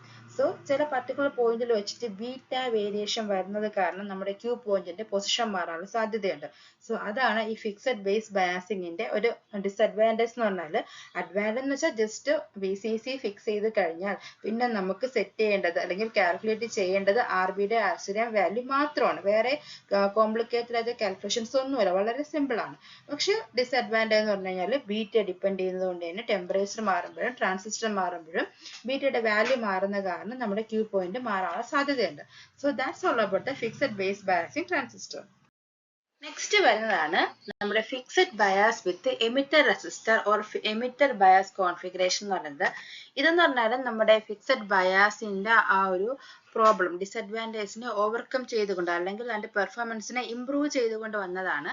ഇതിൽ ഇംപ്രൂവ് ചെയ്യാൻ വേണ്ടിയിട്ട് നമ്മൾ ചെയ്ത രണ്ട് കാര്യങ്ങളെന്ന് വെച്ചാൽ, ഒന്നെന്ന് പറയുന്നത് ഒരു അഡീഷണൽ റെസിസ്റ്റർ ആർ ഇ നമ്മൾ ആഡ് ചെയ്തു. രണ്ട്, നമ്മളൊരു കണ്ടീഷൻ കൂടെ വെച്ചു. ഇതിപ്പം ഈ നമ്മൾ പറയുന്ന രീതിയിൽ ഇതിന്റെ പെർഫോമൻസ് ഇംപ്രൂവ് ചെയ്യണമെങ്കിൽ രണ്ട് കാര്യങ്ങളാണ് നമ്മൾ നേരത്തെ പറഞ്ഞതിനേക്കാളും ചെയ്തത്. ഒന്നാമത്തത് ആർ ഇ എന്ന് പറഞ്ഞ റെസിസ്റ്ററിനെ ആഡ് ചെയ്തു. അതുപോലെ മറ്റൊരു കണ്ടീഷൻ വെച്ചു. എന്താണ് ആ കണ്ടീഷൻ എന്ന് വെച്ച് കഴിഞ്ഞാൽ, നമ്മൾ വെക്കുന്ന ആർ ഇ എന്ന് പറയുന്നത് ആർ ബി ബേസ് റെസിസ്റ്റർ ആയ R B should be less than beta plus 1 into R E. അതായത് ഈ ആർ ഇ ഇൻറ്റു ബീറ്റ ചെയ്യുമ്പോൾ കിട്ടുന്ന വാല്യൂവിനെക്കാളും ഒരുപാട് സ്മോൾ ആയിട്ടൊരു വാല്യൂ ആയിരിക്കണം ആർ ബി. അതായത് ഇപ്പൊ ആർ ബിയും ആർ ഇയും തമ്മിൽ റിലേഷൻ ആണ് പറയുന്നത്. നമ്മൾ അഡീഷണൽ ആയിട്ട് ആർ ഇ എന്ന് പറയുന്ന റെസിസ്റ്റർ ആഡ് ചെയ്തു. ആ ആഡ് ചെയ്യുമ്പോൾ അതിന്റെ വാല്യൂ എങ്ങനെയായിരിക്കണം, ആർ ബിയുടെ വാല്യൂവിനെ വെച്ച് നോക്കുമ്പോൾ ആർ ഇയുടെ വാല്യൂ ബീറ്റ ടൈംസ് കൂടുതലായിരിക്കണം. ആർ ബിയുടെ വാല്യൂ എന്ന് പറയുന്ന വെച്ച് നോക്കുമ്പോൾ ആർ ഇയുടെ വാല്യൂ എന്ന് വെച്ചാൽ അതിനേക്കാളും കൂടുതലായിരിക്കണം. ആർ ഇയുടെ വാല്യൂ ബീറ്റ ടൈംസിനേക്കാളും കൂടുതലായിരിക്കണം. അത്രയും ലാർജ് ആർ ഇ അല്ലെങ്കിൽ അത്രയും സ്മോൾ ആർ ബി, അവരുടെ തമ്മിലുള്ള വാല്യൂ തമ്മിൽ ഈ ഒരു വേരിയേഷൻ വരണം. ഈ രണ്ട് കണ്ടീഷൻസ് ഇൻക്ലൂഡ് ചെയ്തുകൊണ്ട് വന്നാണ് ഫിക്സഡ് ബയാസ് വിത്ത് എമിറ്റർ റെസിസ്റ്റർ എന്ന് പറയുന്നത്. ദെൻ ഇതിന്റെ ഔട്ട്പുട്ട് കറണ്ടും ഔട്ട്പുട്ട് വോൾട്ടേജും ഐ സിയും വി സിയും ഇൻപുട്ട് ബേസ് കറണ്ടും തമ്മിലുള്ള ഇക്വേഷൻസ് ആണ്, ഈ ഫൈനൽ ഇക്വേഷൻ ആണ് ഈ കൊടുത്തേക്കുന്നത്. ഇതൊക്കെ എങ്ങനെ വന്നു എന്നുള്ളത് നമ്മൾ പ്രീവിയസ് ക്ലാസ്സിലൊക്കെ ഒരുപാട് ഡിസ്കസ് ചെയ്തിട്ടുണ്ട്. ഇനി ഇപ്പോൾ ക്ലാസ് കാണുന്നത് ബുദ്ധിമുട്ടാണെന്ന് തോന്നുന്നവർക്ക് വേണ്ടിയിട്ടാണ് ഇവിടെ ഞാൻ ഇൻക്ലൂഡ് ചെയ്തിട്ടുണ്ട്. ഇതിപ്പം ഇൻപുട്ട് സൈഡിൽ നമ്മൾ കെ വി എൽ അപ്ലൈ ചെയ്തു, ഔട്ട്പുട്ട് സൈഡിൽ കെ വി എൽ അപ്ലൈ ചെയ്ത് വി സി എങ്ങനെ കിട്ടി, ഐ ബി എങ്ങനെ കിട്ടി, ഐ സി എങ്ങനെ കിട്ടി എന്നുള്ളത് നോക്കി മനസ്സിലാക്കാൻ വേണ്ടിയിട്ട്. സോ നമ്മളിപ്പം നമുക്ക് ഫൈനലി കിട്ടിയിരിക്കുന്ന ഐ ബി എന്ന് പറയുന്നത് എന്താണ്? ഐ ബി എന്ന് പറയുന്നത് V B B minus V B E divided by RB plus beta plus 1 into RE. ഇതാണ് നമുക്ക് കിട്ടിയിരിക്കുന്ന IB എന്ന് പറയുന്നത്. സോ നമ്മൾ ഇവിടെ എടുത്ത കണ്ടീഷൻ എന്തായിരുന്നു? ഈ RB എന്ന് പറയുന്ന വാല്യൂ RE എന്ന് വെച്ച് നോക്കുമ്പോൾ വളരെ സ്മോൾ ആയിരിക്കണം, അല്ലെങ്കിൽ RE ഒരുപാട് വലുതായിരിക്കണം. എന്ന് പറഞ്ഞാൽ നമുക്ക് RB RE ഒന്നിച്ച് വന്നു കഴിഞ്ഞാൽ ഈ RBയെ നമുക്ക് നെഗ്ലിജിബിൾ ചെയ്ത് കളയാം. അതായത് ഇപ്പോൾ ഒരു 0.001 പ്ലസ് നമ്മളൊരു 1000 എന്നൊക്കെ പറഞ്ഞ അത്രയും ഒരു വേരിയേഷൻ ഒക്കെ വരുമ്പോഴത്തേക്ക് നമുക്ക് ഇത് വെച്ച് നോക്കുമ്പോൾ ഈ ഒരു വാല്യൂസ് നമുക്ക് വളരെ നിസ്സാരമല്ലേ. അപ്പൊ നമുക്ക് നെഗ്ലിജ് ചെയ്ത് കളയാം. അത്രയും ഒരു വേരിയേഷനിൽ RB നമുക്ക് നെഗ്ലിജ് ചെയ്ത് കളയാം. അങ്ങനെ വരുമ്പോഴത്തേക്ക് ഇതിന്റെ എന്തായിരിക്കും വരുന്നത്? ഡിനോമിനേറ്ററിൽ ബീറ്റ പ്ലസ് 1 ഇൻറ്റു RE എന്ന് വരും, അല്ലെങ്കിൽ ബീറ്റ ഇൻറ്റു RE എന്ന് എടുക്കാം. ബീറ്റ ഇൻറ്റു RE എന്ന് വരും. ഇനി എന്താണ് IC? IC എന്ന് പറഞ്ഞു കഴിഞ്ഞാൽ ബീറ്റ ഇൻറ്റു IB, അതായത് ന്യൂമറേറ്ററിൽ ഒരു ബീറ്റയും കൂടെ വരും IBന്റെ. സോ അങ്ങനെ വരുമ്പോഴത്തേക്ക് ആ ബീറ്റയും ഈ ബീറ്റയും തമ്മിൽ ക്യാൻസൽ ആയിട്ട് പോയില്ലേ? സോ IC അഥവാ കളക്ടർ കറണ്ട് എന്ന് പറഞ്ഞാൽ ബീറ്റയിൽ നിന്നും അത് ബീറ്റ ഇല്ലാത്തൊരു ബീറ്റ ടേംസ് ഇല്ലാത്തൊരു ഇക്വേഷൻ ആയിരിക്കും നമുക്ക് കിട്ടുന്നത്. സോ അങ്ങനെയാണ് ഇതിൽ ഫിക്സഡ് ബയാസ് വിത്ത് എമിറ്റർ റെസിസ്റ്ററിൽ ആ ബീറ്റയുടെ പ്രസൻസിനെ നമ്മൾ ഒഴിവാക്കിയത്. സോ നമ്മൾ ഒന്നുകൂടെ പറയുകയാണെന്നുണ്ടെങ്കിൽ നമ്മൾ ഫിക്സഡ് ബേസിൽ എന്തായിരുന്നു പ്രശ്നം? IC കളക്ടർ കറണ്ടിന്റെ കാര്യത്തിൽ ബീറ്റ കയറി വരുന്നു. സോ ഈ ബീറ്റ എന്ന് പറയുന്നത് ടെമ്പറേച്ചറിനനുസരിച്ച് ട്രാൻസിസ്റ്റർ മാറുന്ന സമയത്തൊക്കെ വേരിയേഷൻ വന്ന് ക്യൂ പോയിന്റ് വേരി ആവുന്നു. സോ നമ്മുടെ ഉദ്ദേശം എങ്ങനെയും ഈ ബീറ്റേനെ ഒഴിവാക്കി വിടണം. സോ അതിന് വേണ്ടിയിട്ട് നമ്മൾ കൊണ്ടുവന്നതാണ് fixed bias with emitter resistor. ഇതിൽ നമ്മൾ ചെയ്ത ഒരു കാര്യം, ഒരു റെസിസ്റ്റർ എമിറ്റർ റെസിസ്റ്റർ ആഡ് ചെയ്തു. രണ്ടാമത്തെ കാര്യം നമ്മൾ ഒരു കണ്ടീഷൻ കൂടെ സെറ്റ് ചെയ്തു. ഈ ആഡ് ചെയ്ത എമിറ്റർ റെസിസ്റ്ററും നമ്മുടെ ബേസ് റെസിസ്റ്ററും തമ്മിലുള്ള വേരിയേഷൻ വാല്യൂസ് തമ്മിലുള്ള വേരിയേഷൻ എന്ന് പറഞ്ഞു കഴിഞ്ഞാൽ ബേസ് റെസിസ്റ്റർ എന്ന് പറയുന്നത് emitter resistor beta times emitter റെസിസ്റ്ററിനെക്കാളും ഒരുപാട് സ്മോൾ ആയിരിക്കണം. ആ ഒരു കണ്ടീഷൻ കൂടെ കൊണ്ടുവന്നു. ഈ രണ്ട് കേസ് വന്നു കഴിഞ്ഞാൽ ഒരു റെസിസ്റ്ററും കൊടുത്ത് അതിന്റെ വാല്യൂ ഈ രീതിയിൽ സെറ്റും ചെയ്ത് കഴിഞ്ഞാൽ നമുക്ക് IC എന്ന് പറയുന്നത് ബീറ്റ ടൈംസ് ഒഴിവാക്കിയിട്ടുള്ള ഒരു IC നമുക്ക് കിട്ടും. സോ അഡ്വാൻറ്റേജ് എന്താണ്? ഈ പറഞ്ഞത് തന്നെയാണ്, നമുക്ക് ICയിൽ നിന്നും ബീറ്റേനെ ഒഴിവാക്കി കിട്ടി. പക്ഷേ ഈ പറയുന്ന ഇത്രയും വലിയൊരു കണ്ടീഷൻ വെക്കുമ്പോൾ അതിനനുസരിച്ചുള്ള ഡിസഡ്വാൻറ്റേജ് ഉണ്ട്. ഡിസഡ്വാൻറ്റേജ് എന്ന് പറഞ്ഞാൽ ഒന്നാമത്തെ കേസ് നമുക്ക് RB എങ്ങനെ സെറ്റ് ചെയ്യണം? RB should be less than beta plus 1 into RE എന്ന രീതിയിൽ സെറ്റ് ചെയ്യണം. എന്ന് പറഞ്ഞാൽ ഒന്നുകിൽ RBയുടെ വാല്യൂ വളരെ ചെറുതാക്കി എടുക്കണം ഒരു കേസ്, അല്ലാന്നുണ്ടെങ്കിൽ REയുടെ വാല്യൂ ഒത്തിരി വലുതെടുക്കണം ഈ ഒരു കണ്ടീഷൻ സാറ്റിസ്ഫൈ ചെയ്യാനായിട്ട്. ഇങ്ങനെ ഈ ഒരു രീതിയിൽ REയുടെ വാല്യൂ ഒരുപാട് വലുതാക്കി എടുത്താലുള്ള പ്രശ്നം എന്താണെന്ന് വെച്ച് കഴിഞ്ഞാൽ അതനുസരിച്ചുള്ള VCC നമ്മൾ പ്രൊവൈഡ് ചെയ്യേണ്ടി വരും. സോ അതിനനുസരിച്ച് കോസ്റ്റ് കൂടും. അതുപോലെ നമ്മൾ വളരെ ശ്രദ്ധിച്ചുകൊണ്ട് ഹാൻഡിൽ ചെയ്യാം. അത്രയും വലിയ VCC കൊടുക്കുമ്പോഴത്തേക്ക് ഹാൻഡിൽ ചെയ്യുമ്പോഴത്തേക്ക് വളരെയധികം നമ്മൾ പ്രിക്കോഷൻസ് എടുക്കേണ്ടി വരും. എപ്പോൾ RE ഒരുപാട് കൂടിയ വാല്യൂ, അത് എമിറ്റർ റെസിസ്റ്റർ ഒത്തിരി വലിയ വാല്യൂ ഉള്ള എമിറ്റർ റെസിസ്റ്റർ എടുത്തിട്ടാണ് ഈ കണ്ടീഷൻ സാറ്റിസ്ഫൈ ചെയ്യുന്നതെങ്കിലുള്ള പ്രശ്നമാണ് പറഞ്ഞത്. ഒരുപാട് കൂടിയ VCC കൊടുക്കേണ്ടി വരും. അതനുസരിച്ച് കോസ്റ്റും കൂടും, ഹാൻഡിൽ ചെയ്യാനും ബുദ്ധിമുട്ടായിരിക്കും. ഇനി ഈ കണ്ടീഷൻ സാറ്റിസ്ഫൈ ചെയ്യാൻ നമ്മൾ ചെയ്യുന്നത് RBയുടെ വാല്യൂ ഒരുപാട് കുറയ്ക്കുകയാണെന്നുണ്ടെങ്കിൽ അതിനനുസരിച്ചിട്ടുള്ള ഒരു ലോ പവർ VCC നമ്മൾ കൊടുക്കേണ്ടി വരും. ഈ ട്രാൻസിസ്റ്റർ വർക്ക് ചെയ്യാനുള്ള VCC വേറെ കൊടുക്കണം, RBക്ക് വേണ്ടിയിട്ട് വേറെ ലോ പവർ VCC വേറെ കൊടുക്കണം. അത്തരത്തിലുള്ള ഡ്യുവൽ VCC വരുമ്പോഴത്തേക്ക് അതും നമുക്ക് ബുദ്ധിമുട്ടായിട്ട് വരെ ഹാൻഡിൽ ചെയ്യാനായിട്ടായാലും ഇംപ്രാക്ടിക്കൽ ആണ്.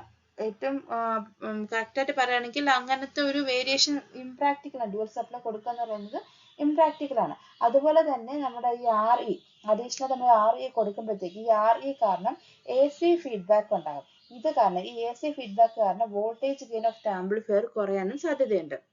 സോ ഫിക്സഡ് ബയസിൽ നിന്നും നമ്മളൊരു എമിറ്റർ റെസിസ്റ്റർ എക്സ്ട്രാ കൊടുത്തു, അതിന്റെ വാല്യൂ സെറ്റ് ചെയ്തു. ആ വാല്യൂ സാറ്റിസ്ഫൈ ചെയ്യണമെങ്കിൽ ഒന്നിൽ RB വളരെ ചെറുതായിരിക്കണം, അല്ലെങ്കിൽ RE ഒരുപാട് വലുതായിരിക്കണം. RE വലുതായാൽ ഒരുപാട് വലിയ VCC കൊടുക്കേണ്ടി വരും, RB ചെറുതായാൽ ഒരുപാട് ചെറിയ VCC കൊടുക്കേണ്ടി വരും. രണ്ടും നമുക്ക് കുറച്ച് ഡിസഡ്വാൻറ്റേജ് തന്നെയാണ്.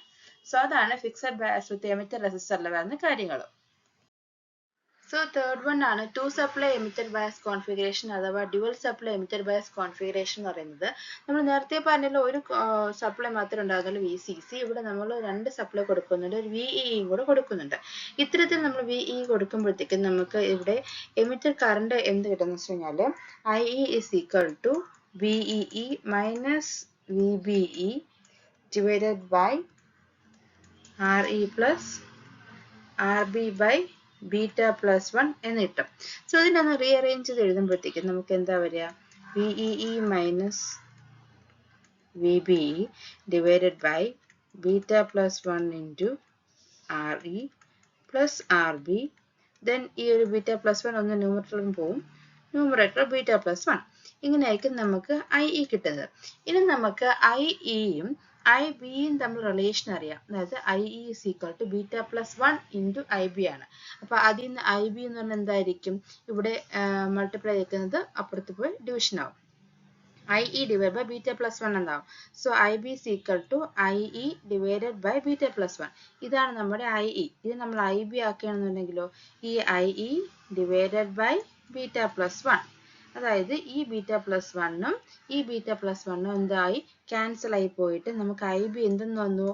IB is equal to VEE minus VBE divided by beta plus 1 into RE plus RB എന്ന് വന്നു. ഇനി എന്താന്ന് വെച്ച് കഴിഞ്ഞാൽ നമ്മുടെ IC എന്ന് പറയുന്നത് എന്താണ്? IC is equal to beta into IB അല്ലേ? സോ ഇതിനെ IC ആക്കാൻ ഇൻറ്റു ഒരു ബീറ്റയും കൂടെ കൊടുത്താൽ മതി.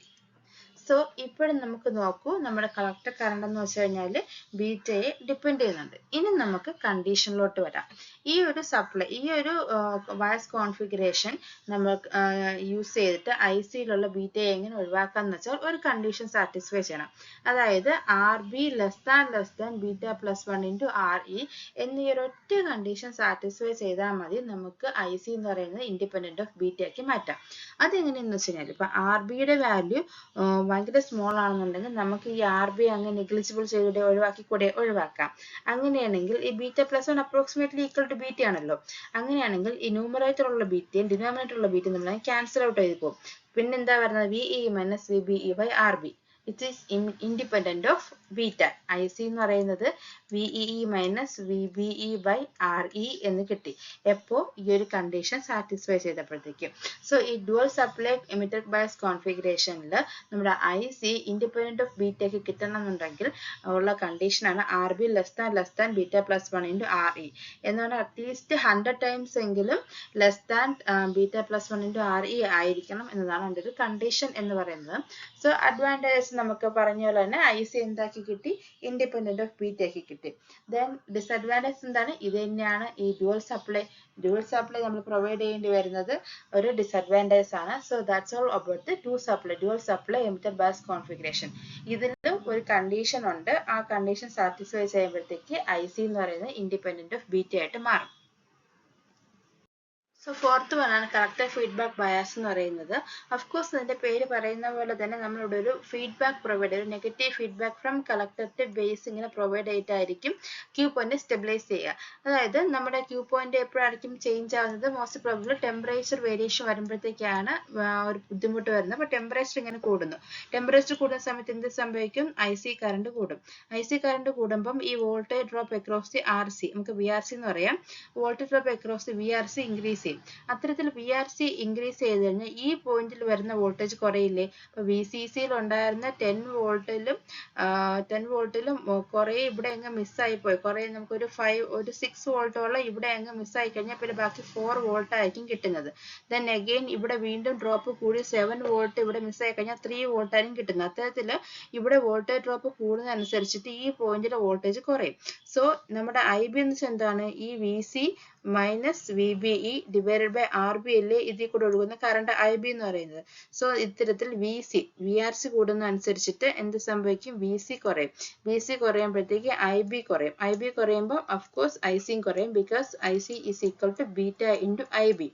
സോ ടെമ്പറേച്ചർ കൂടുന്നു, അതനുസരിച്ച് IC കൂടുന്നു, അതനുസരിച്ച് voltage drop across the RC കൂടുന്നു, അതനുസരിച്ച് VC കുറയുന്നു, അതനുസരിച്ച് IB കുറയുന്നു, അതുപോലെ ICയും കുറയുന്നു. സോ ഇവിടെ എന്തുമാത്രം കൂടിയോ അതുപോലെ ഇവിടെ കുറയും. സോ എന്ന് വെച്ച് കഴിഞ്ഞാൽ നമ്മൾ സ്റ്റെബിലൈസ് ചെയ്ത് നിർത്തുന്നു എന്നാണ് ഈ പറഞ്ഞതിന് അർത്ഥം. സോ നമ്മൾ ഇപ്പോൾ KVL output side input side KVL ഒക്കെ അപ്ലൈ ചെയ്ത് വരുമ്പോൾ നമുക്ക് ഫൈനലി IB എന്ന് പറയുന്ന അതിന്റെ ഇക്വേഷൻ ആയിട്ട് കിട്ടുന്നത് VCC minus VBE divide by RB plus beta into RC plus RE എന്നുള്ളതാണ്. സോ ഇതിൽ എന്തുണ്ട്? ബീറ്റ എന്ന ടേംസ് ഉണ്ട്. സോ ഈ കളക്ടർ ഫീഡ്ബാക്ക് ബയാസ് IC എന്ന് പറയുന്നത് ഇൻഡിപെൻഡന്റ് ഓഫ് ബീറ്റ കിട്ടണമെങ്കിൽ ഇവിടെയും ഒരു കണ്ടീഷൻസ് വരുന്നുണ്ട്. എന്താണ് കണ്ടീഷൻ എന്ന് വെച്ചാൽ RB less than beta into RC plus RE ആയിരിക്കണം. അതായത് RB ഒരുപാട് സ്മോൾ ആയിരിക്കണം. സാധിക്കണം എന്നർത്ഥം. RB അങ്ങനെ ഒരുപാട് സ്മോൾ ആകുമ്പോൾ എന്ത് സംഭവിക്കും? ഈ RB യെ നമുക്കങ്ങ് ഒഴിവാക്കാൻ പറ്റും. സോ എന്ത് വരും? IB എന്ന് പറയുന്നത് VCC minus VBE divide by beta into RC plus RE എന്ന് വരും. സോ ഇവിടെ വരുമ്പം IC എന്ന് പറഞ്ഞാൽ ബീറ്റ ഇൻറ്റു IB വരുമ്പോഴത്തേക്ക്, അതായത് ഇവിടെ ഒരു ബീറ്റയും കൂടെ ഇൻറ്റു വരുമ്പോഴത്തേക്ക് എന്ത് സംഭവിക്കും? ഈ ബീറ്റയും നമ്മൾ ക്യാൻസൽ ചെയ്ത് പോയിട്ട് നമുക്ക് ബീറ്റ ഇൻഡിപെൻഡന്റ് IC ടേം കിട്ടും. സോ അത്തരത്തിലാണ് കളക്ടീവ് ഫീഡ്ബാക്കിൽ ബീറ്റയെ ഒഴിവാക്കുന്നത്. എങ്ങനെയാണ്? ഒരു കണ്ടീഷൻസ് അപ്ലൈ ചെയ്തു, RB less than beta into RC plus RE എന്ന് പറയുന്ന ഒരു കണ്ടീഷൻ അപ്ലൈ ചെയ്തുകൊണ്ട് നമ്മുടെ ICയെ ഇൻഡിപെൻഡന്റ് ഓഫ് ബീറ്റ ആക്കി മാറ്റുകയാണ് ചെയ്യുന്നത് കളക്ടീവ് ഫീഡ്ബാക്ക് ബയാസിൽ. സോ ഇതിന്റെ അഡ്വാൻറ്റേജ് എന്ന് പറഞ്ഞാൽ നേരത്തെ പറഞ്ഞ കണക്ക് തന്നെ നമ്മുടെ ആ ഒരു ബീറ്റ ഇൻഡിപെൻഡന്റ് IC നമുക്ക് കിട്ടും. പക്ഷെ ഡിസഡ്വാൻറ്റേജ് എന്ന് പറഞ്ഞാൽ എന്താണ്? ഈ ഒരു കണ്ടീഷൻ കാരണം ഉണ്ടാകുന്ന പ്രശ്നങ്ങൾ തന്നെയാണ് ഇതിന്റെ ഡിസഡ്വാൻറ്റേജ് എന്ന് പറയുന്നത്. അതായത് RB എന്ന് പറയുന്നത് ഒന്നുകിൽ വളരെയധികം സ്മോൾ ആക്കണം, അല്ലെങ്കിൽ RC പ്ലസ് RE എന്ന് പറയുന്നത് ഒരുപാട് ഹയർ ആക്കണം. ഇപ്പോൾ 10 ടൈംസ് ഓഫ് ഹയർ ആക്കുകയോ അല്ലെങ്കിൽ 10 ടൈംസ് ഇത് കുറയ്ക്കുകയോ ചെയ്യുമ്പോഴുള്ള പ്രശ്നം എന്ന് വെച്ച് കഴിഞ്ഞാൽ നമ്മുടെ ക്യൂ പോയിന്റ് സാച്ചുറേഷൻ പോയിന്റിലോട്ട് ഷിഫ്റ്റ് ആവാനുള്ള സാധ്യതയുണ്ട്. ഈവൻ നമ്മുടെ ഫിക്സഡ് ബയാസിലും ഇങ്ങനത്തെ ഒരു പ്രശ്നം ഉണ്ടായിരുന്നു, പക്ഷെ അത് ബീറ്റ കാരണമായിരുന്നു. ഈവൻ ഇഫ് നമ്മളിവിടെ ബീറ്റയുടെ പ്രശ്നം ഒഴിവാക്കിയെങ്കിൽ കൂടിയും ഈ ഒരു കണ്ടീഷൻ അപ്ലൈ ചെയ്യുന്ന കാരണം നമ്മുടെ ക്യൂ പോയിന്റ് എന്ന് പറയുന്നത് അത് സ്റ്റെബിലൈസ്ഡ് ആവുന്നില്ല, സാച്ചുറേഷൻ പോയിന്റിലോട്ടൊക്കെ ഷിഫ്റ്റ് ആവാനുള്ള സാധ്യതയുണ്ട്. So that's a disadvantage of the collective feedback bias. Fixed ബയാസിനെ വെച്ച് നോക്കുമ്പോഴത്തേക്ക് പെർഫോമൻസ് കൂടുതലാണെങ്കിലും ഇവിടെയും നമുക്കൊരു സ്റ്റെബിലൈസ്ഡ് ക്യൂ പോയിന്റ് കിട്ടുന്നില്ല എന്നുള്ളതാണ് കളക്ടീവ് ഫീഡ്ബാക്ക് ബയാസിന്റെ പ്രശ്നം. മോസ്റ്റ് കോമൺലി നമ്മൾ യൂസ് ചെയ്യുന്ന ബയാസിങ് ടെക്നിക്കാണ് വോൾട്ടേജ് ഡിവൈഡർ ബയാസ് എന്ന് പറയുന്നത്. അതായത് ബാക്കിയുള്ള എല്ലാ കേസിലും നമ്മളൊരു RB എന്ന് പറയുന്ന ഒരു റെസിസ്റ്റർ കൊടുക്കുമ്പോൾ ഇവിടെ അതിന് പകരം ബേസ് റെസിസ്റ്റർ കൊടുക്കുമ്പോൾ ഇവിടെ അതിന് പകരം നമ്മൾ 2 റെസിസ്റ്റർ ആക്കി മാറ്റുകയാണ് ഈ ബേസ് റെസിസ്റ്ററിനെ. R1 ആൻഡ് R2 എന്ന് പറഞ്ഞ് 2 റെസിസ്റ്റർ ആക്കിയിട്ടാണ് ഇവിടെ ബേസിലോട്ട് കൊടുക്കുന്നത്. സോ അതിന്റെ ഒരു പ്രത്യേകത, അതിന്റെ ഒരു യൂസ് ആണ് ഇതിന് ഇത്രയ്ക്ക് ഇമ്പോർട്ടൻസ് കൊടുക്കുന്നത്. നമ്മൾ നേരത്തെ പറഞ്ഞ KVL ഒക്കെ നമ്മൾ അപ്ലൈ ചെയ്ത് വരുമ്പോൾ ഇതിൽ തെവനിയൻ തിയറം ഒക്കെ അപ്ലൈ ചെയ്യണം. തെവനിയൻ തിയറം ഒക്കെ നമ്മൾ അപ്ലൈ ചെയ്ത് വരുമ്പോഴത്തേക്കും നമുക്ക് കിട്ടുന്ന IB എന്ന് പറയുന്നത്, IC എന്ന് പറയുന്നത്, VC എന്ന് പറയുന്നതും ഈ കാണുന്ന ഇക്വേഷൻസ് ആണ് നമുക്ക് കിട്ടുന്നത്. സോ ഇതിൽ നമ്മൾ ICനെ ഇൻഡിപെൻഡന്റ് ഓഫ് ബീറ്റ ആക്കി മാറ്റണമെങ്കിൽ അഫ്കോഴ്സ് ഇതിനും ഒരു കണ്ടീഷൻ ഉണ്ട്. ആ കണ്ടീഷൻ എന്ന് വെച്ച് കഴിഞ്ഞാൽ RT is less than beta plus 1 into RE എന്നുള്ളതാണ്. നമുക്ക് കാണുമ്പോൾ തന്നെ അറിയാം ഇതുപോലൊരു സിമിലർ ആയിട്ടുള്ള കണ്ടീഷൻസ് ആണ് നമ്മൾ ബാക്കിയുള്ള എല്ലാ ബയാസിങ് സർക്യൂട്ട്സിനും കൊടുത്തത്. പിന്നെ ഇതിന് മാത്രം എന്താ പ്രത്യേകത എന്ന് വെച്ച് കഴിഞ്ഞാൽ ബാക്കിയുള്ള കണ്ടീഷൻസ് സർക്യൂട്ട്സിന്റെ ബയാസിങ് സർക്യൂട്ട്സ് കണ്ടീഷൻസ് എന്തായിരുന്നു? RB less than beta plus 1 to RE ആയിരുന്നു. പക്ഷെ ഇവിടുത്തെ കണ്ടീഷൻ എന്താണ്? RT is less than beta plus 1 to RE. Only difference എന്ന് പറഞ്ഞാൽ RBയും RTHും, RBയുടെ സ്ഥാനത്ത് RTH വന്നു എന്നുള്ളതാണ്. സോ ഈ കേസിലൊക്കെ നമുക്ക് ഒരു കണ്ടീഷൻ സാറ്റിസ്ഫൈ ചെയ്യാൻ വേണ്ടിയിട്ട് RBയെ ബിയോണ്ട് ലെവൽ നമുക്ക് കുറയ്ക്കേണ്ടി വരും, സെർട്ടൻ ലെവലിന് താഴോട്ട് നമുക്ക് കുറയ്ക്കേണ്ടി വരും. പക്ഷെ RTHൽ അത്രത്തോളം നമുക്ക് കുറയ്ക്കേണ്ടി വരില്ല. കാരണം RTH എന്ന് വെച്ചാൽ എന്താണ്? R1 പാരലൽ R2 ആണ്. സോ ഈ പാരലൽ കോമ്പിനേഷന്റെ പ്രത്യേകത എന്ന് വെച്ച് കഴിഞ്ഞാൽ നമ്മളിപ്പോൾ 2 റെസിസ്റ്റർ R1 R2 എടുത്തിട്ട് ഒരു പാരലൽ കോമ്പിനേഷൻ എടുക്കുമ്പോൾ ഇതിനേക്കാളും ചെറിയൊരു വാല്യൂ ആയിരിക്കും ഇതിന്റെ ഓവറോൾ ഔട്ട്പുട്ടായിട്ട് RTHൽ കിട്ടുന്നത്. സോ നമുക്കിപ്പോൾ RTH റെഡ്യൂസ് ചെയ്യണം എന്നുണ്ടെങ്കിൽ R1ലോ R2ലോ ചെറിയൊരു വേരിയേഷൻ ചെറുതായിട്ടൊന്ന് കുറയ്ക്കണമെങ്കിൽ തന്നെ നല്ല രീതിയിൽ കുറഞ്ഞ ഒരു RTH ആയിരിക്കും നമുക്ക് കിട്ടുന്നത്. സോ നമുക്ക് ഇതുപോലെ ഒരുപാട് അങ്ങ് കുറയ്ക്കേണ്ടി വരത്തില്ല. RB കുറയ്ക്കുന്ന അത്രയും നമുക്ക് RTH കുറയ്ക്കേണ്ടി വരില്ല. സോ നമ്മുടെ കൺട്രോളിൽ നിൽക്കുന്ന രീതിയിൽ തന്നെ നമുക്ക് കിട്ടും എന്നുള്ളതാണ് വോൾട്ടേജ് ഡിവൈഡർ ബയാസിന്റെ ഏറ്റവും വലിയ പ്രത്യേകത എന്ന് പറയുന്നത്. ആ ഒരു ബേസ് റെസിസ്റ്റർ ഇങ്ങനെ ഡിവൈഡ് ചെയ്ത് കൊടുക്കുന്നത് കൊണ്ട്, പാരലൽ കോമ്പിനേഷൻ എടുക്കുന്നത് കൊണ്ട് നമുക്ക് കിട്ടുന്ന ഒരു ഇംപ്രൂവ്ഡ് പെർഫോമൻസ് ആണ് വോൾട്ടേജ് ഡിവൈഡർ ബയാസ് ഇത്രയ്ക്ക് ഇമ്പോർട്ടന്റ് ആവാനായിട്ട് കാരണം. നെക്സ്റ്റ് നമുക്ക് ആംപ്ലിഫയർ ക്ലാസിഫിക്കേഷനിലോട്ട് വരാം. ആംപ്ലിഫയേഴ്സിനെ നമുക്ക് പല രീതിയിൽ ക്ലാസിഫൈ ചെയ്യാം. Based on frequency, mode of operation, methods of coupling, input signal, അതായത് ഇപ്പം വീക്ക് സിഗ്നൽ ആണോ ലാർജ് സിഗ്നൽ ആണോ കൊടുക്കുന്നതെന്ന് വെച്ചിട്ട്, then ഔട്ട്പുട്ട് സിഗ്നലിന്റെ ബേസ് ചെയ്തിട്ട് അങ്ങനെ പല രീതിയിൽ നമുക്ക് ക്ലാസിഫൈ ചെയ്യാൻ സാധിക്കും. നമുക്കിവിടെ 3 ടേംസിലാണ് ക്ലാസിഫിക്കേഷൻ പറഞ്ഞിരിക്കുന്നത്. ഒന്ന് frequency, mode of operations and method of coupling. ഇനി ഫസ്റ്റ് വൺ ഫ്രീക്വൻസിയിലോട്ട് വരികയാണെന്നുണ്ടെങ്കിൽ, ഫ്രീക്വൻസി എന്ന് വെച്ചാൽ വളരെ ഇമ്പോർട്ടൻറ്റ് ഫാക്ടർ ആണ് ആംപ്ലിഫയറിനെ സംബന്ധിച്ച്. കാരണം എന്ന് വെച്ച് കഴിഞ്ഞാൽ ആംപ്ലിഫയറിനകത്തുള്ള കമ്പോണൻസ് എന്ന് വെച്ചാൽ ഫ്രീക്വൻസി ഡിപ്പെൻഡന്റ് ആണ്. അതുകൊണ്ട് തന്നെ നമ്മൾ ഓരോ ഫ്രീക്വൻസി റേഞ്ചിലത്തേക്കായിരിക്കും ഓരോ ആംപ്ലിഫയർ ഡിസൈൻ ചെയ്തത്. ഒരു ആംപ്ലിഫയറിന് ഒരു ഫ്രീക്വൻസി റേഞ്ച്, ഒരു ബാൻഡ് ഓഫ് ഫ്രീക്വൻസി കാണും. ആ ഫ്രീക്വൻസിയിലേ അത് വർക്ക് ചെയ്യുള്ളൂ. അതിന് കാരണം എന്ന് വെച്ച് കഴിഞ്ഞാൽ ഫോർ എക്സാമ്പിൾ നമ്മൾ 1000 ഹെർട്സിൽ ഡിസൈൻ ചെയ്യുന്ന ഒരു ആംപ്ലിഫയർ നമുക്ക് ഒരിക്കലും 1000 മെഗാ ഹെർട്സിൽ വർക്ക് ചെയ്യിക്കാൻ പറ്റത്തില്ല. കാരണം 1000 ഹെർട്സിൽ ആ ആംപ്ലിഫയറിനകത്തുള്ള കമ്പോണൻസ് റെസ്പോണ്ട് ചെയ്യുന്ന പോലെ ആയിരിക്കില്ല 1000 മെഗാഹെർട്സിന്റെ കേസിൽ കമ്പോണൻസ് റെസ്പോണ്ട് ചെയ്യുക. അപ്പോൾ നമ്മൾ ഉദ്ദേശിക്കുന്ന ഔട്ട്പുട്ട് ആയിരിക്കില്ല നമുക്ക് ഇവിടെ കിട്ടുന്നത്. സോ ഓരോ ആംപ്ലിഫയറും ഓരോ പർട്ടിക്കുലർ ഫ്രീക്വൻസി റേഞ്ചിലത്തേക്ക് വേണ്ടി ഡിസൈൻ ചെയ്തിട്ടുള്ളതായിരിക്കും. സോ അതിന്റെ ബേസ് നമ്മൾ ക്ലാസിഫൈ ചെയ്യുകയാണെങ്കിൽ നമ്മൾ ഓഡിയോ ഫ്രീക്വൻസി റേഞ്ച് 20 ഹെർട്സ് മുതൽ 20 കിലോ ഹെർട്സ് വരെയുള്ള ഫ്രീക്വൻസിയിൽ വർക്ക് ചെയ്യുന്ന ആംപ്ലിഫയേഴ്സ് നമ്മൾ ഓഡിയോ ആംപ്ലിഫയർ എന്ന് പറയും. ദെൻ നെക്സ്റ്റ് വീഡിയോ ആംപ്ലിഫയർ അല്ലെങ്കിൽ വൈഡ് റേഞ്ച് ആംപ്ലിഫയർ എന്ന് പറയും. കാരണം എൻ്റെ ഫ്രീക്വൻസി ബാൻഡ് കുറച്ച് വൈഡ് റേഞ്ച് ആണ്. 10 ഹെർട്സ് മുതൽ 6 മെഗാ ഹെർട്സ് വരെ 10 ഹെർട്സ് മുതൽ 6 മെഗാ ഹെർട്സ് വരെ ഫ്രീക്വൻസി റേഞ്ച് ഉള്ളതാണ് വീഡിയോ ആംപ്ലിഫയർ എന്ന് പറയുന്നത്. ഇനി RF ആംപ്ലിഫയറിലോട്ട് വരികയാണെങ്കിൽ RF ആംപ്ലിഫയറിന്റെ പ്രത്യേകത എന്ന് വെച്ച് കഴിഞ്ഞാൽ ബാക്കി രണ്ടിലും 20 ഹെർട്സ് മുതൽ 20 കിലോ ഹെർട്സ് വരെ 10 ഹെർട്സ് മുതൽ 6 മെഗാ ഹെർട്സ് വരെ എന്ന് പറഞ്ഞ സ്ഥാനത്ത് RF ആംപ്ലിഫയറിന്റെ റേഞ്ച് ആയിട്ട് പറഞ്ഞിരിക്കുന്നത് 10 കിലോ ഹെർട്സ് മുതൽ 100 മെഗാ ഹെർട്സ് എന്നാണ്. എന്നുവെച്ചാൽ ഇത് മുതൽ ഇത് വരെ എന്നില്ല, ഈ ഒരു റേഞ്ചിന് ഇടയ്ക്ക് വർക്ക് ചെയ്യുന്ന ഏതൊരു ആംപ്ലിഫയറിനെ നമുക്ക് RF ആംപ്ലിഫയർ എന്ന് പറയാം. ഫോർ എക്സാമ്പിൾ ഇപ്പോൾ ഒരു 30 കിലോ ഹെർട്സ് മുതൽ 60 കിലോ ഹെർട്സ് വരെ അത് ഈ ഇതിന്റെ ഇടയ്ക്ക് വരുന്നതാണ്. ഈ ഒരു റേഞ്ചിൽ വർക്ക് ചെയ്യുന്ന ആംപ്ലിഫയർ നമുക്ക് RF ആംപ്ലിഫയർ എന്ന് പറയാം. അതുപോലെ തന്നെ 70 മെഗാ ഹെർട്സ് മുതൽ 80 മെഗാ ഹെർട്സ് വരെ അതും ഇതിനിടയ്ക്ക് വരുന്നതാണ്. അതിനെ നമുക്ക് RF ആംപ്ലിഫയർ എന്ന് പറയാം. ഇനി next classification based on mode of operation അല്ലെങ്കിൽ ക്യൂ പോയിന്റ് പൊസിഷൻ വെച്ചിട്ട് നമുക്ക് എങ്ങനെ ക്ലാസിഫൈ ചെയ്യാൻ നോക്കാം. മെയിനായിട്ട് നമുക്ക് class A, class B, class A B, class C എന്ന് തിരിക്കാം. ഇതിൽ ആദ്യം പറഞ്ഞിരിക്കുന്ന 3 പേര് നമുക്ക് ലീനിയർ ആംപ്ലിഫയർ എന്നും പറയും. കാരണം ഇതിന്റെ ഔട്ട്പുട്ട് സിഗ്നൽ ആംപ്ലിറ്റ്യൂഡും ഫേസും linearly related to input signal amplitude and phase linear related ആണ്. അതുകൊണ്ട് നമുക്ക് ലീനിയർ ആംപ്ലിഫയർ എന്ന് പറയാം. ഇനി first one class A. Class എയുടെ കേസ് വരുമ്പോൾ ഇതാണ് ക്ലാസ് എ എന്ന് പറയുന്നത്. ക്ലാസ് എയിൽ നമുക്ക് അതിന്റെ സെന്ററിലായിരിക്കും ക്യൂ പോയിന്റ് വരിക. DC ലോഡ് ലൈനിന്റെ സെന്ററിലായിരിക്കും ഓപ്പറേറ്റിംഗ് പോയിന്റ് വരിക. ദെൻ ഇതിൽ നോക്കുമ്പോഴത്തേക്ക് C1 ഉണ്ട്. C1 എന്ന കപ്ലിംഗ് കപ്പാസിറ്റർ ആണ്. DC ബ്ലോക്ക് ചെയ്യുന്നു, AC മാത്രം അലോ ചെയ്യുന്നു. ദെൻ C2 എന്ന് വെച്ചാൽ ബൈപ്പാസ് കപ്പാസിറ്റർ ആണ്. അതും ഇതുപോലെ AC മാത്രം പാസ് ചെയ്യിച്ചു വിടുന്നു. ഇതിന്റെയൊക്കെ പ്രസൻസ് ഉള്ളത് കൊണ്ട് തന്നെ ഈ ക്ലാസ് ആംപ്ലിഫയറിനെ നമ്മൾ best class of amplifier design ആയിട്ടാണ് കൺസിഡർ ചെയ്യുന്നത്. Due to excellent linearity, high gain, low signal distortion levels. ഇതൊക്കെ കാരണം ബെസ്റ്റ് ക്ലാസിഫയർ ആംപ്ലിഫയർ ആയിട്ടാണ് യൂസ് ചെയ്യിക്കുന്നത്. Best class of amplifier design ആയിട്ടാണ് കൺസിഡർ ചെയ്തിരിക്കുന്നത്. ദെൻ ഇവരൊരിക്കലും പക്ഷേ ഹൈ പവർ ആംപ്ലിഫയർ ആപ്ലിക്കേഷൻ നമ്മൾ യൂസ് ചെയ്യില്ല. കാരണം തെർമൽ പവർ സപ്ലൈ കൺസിഡറേഷൻസ് കാരണം ഹൈ പവർ ആംപ്ലിഫയർ ആപ്ലിക്കേഷൻസിൽ നമ്മളിവരെ യൂസ് ചെയ്യാറില്ല. മെയിനായിട്ട് ക്ലാസ് എ ആംപ്ലിഫയേഴ്സ് യൂസ് ചെയ്യുന്നത് high fidelity audio amplifier ഡിസൈൻസിലായിരിക്കും. Then ഇവരിൽ നമുക്ക് 360 ഡിഗ്രി ഓഫ് ഇൻപുട്ട് സിഗ്നൽ കിട്ടും. ഔട്ട്പുട്ടിൽ 360 ഡിഗ്രി ഓഫ് ഇൻപുട്ട് സിഗ്നൽ നമുക്കിവിടെ ഔട്ട്പുട്ടിൽ കിട്ടും. ദെൻ ഇതിന്റെ പ്രത്യേകത വെച്ചാൽ ലെസ് ഡിസ്റ്റോർഷൻ ആണ്. ദെൻ പക്ഷേ എഫിഷ്യൻസിയുടെ കേസിൽ ലോ എഫിഷ്യൻസിയാണ് വരുന്നത്. ഇനി ഈ ക്ലാസ് എ ആംപ്ലിഫയറിന്റെ ഡിസഡ്വാൻറ്റേജിനെ ഓവർകം ചെയ്തുകൊണ്ടാണ് ക്ലാസ് ബി ആംപ്ലിഫയർ വന്നിരിക്കുന്നത്.